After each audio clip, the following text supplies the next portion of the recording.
I was originally born in Pennsylvania and then moved to Virginia and then moved to Colorado, which I ended up spending a good portion of my life there. I graduated in a very small town high school with 24 people, I think, were in our graduating class. Everybody knows everybody. Became pregnant 2 months out of high school. I was very excited. I was ecstatic at the fact that I was going to have a baby. Scared about how I was going to do it, but excited.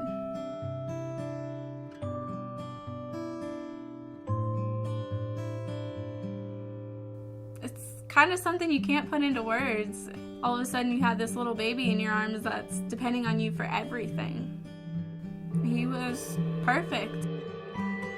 He was always smiling. He just wanted to play and laugh, and he'd make these faces to try and get you to laugh. I finally had the money saved up, and I had 2 weeks off from work for summer break, so I decided we were going to go to Virginia for a week to visit my biological dad, and then I would go to Pennsylvania for a week to visit my mom's side of the family. And vacation was going fine.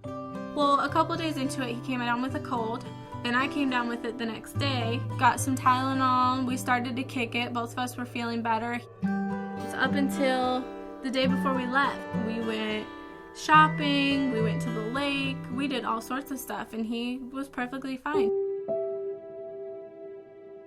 He woke up the next morning, temperature was only 99.7, about noon.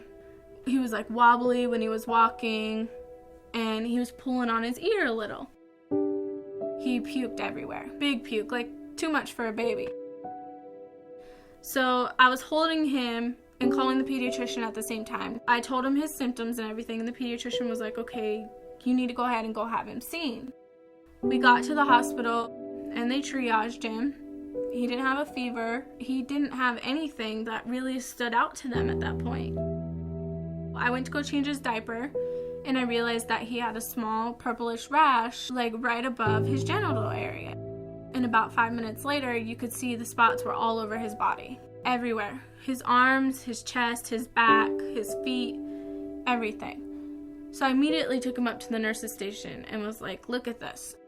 So finally the doctor came in, and one look at him and said, okay, I'm pretty sure it's meningitis. And at that point, the doctor said, he's in septic shock. And all I could say was, is he gonna make it though?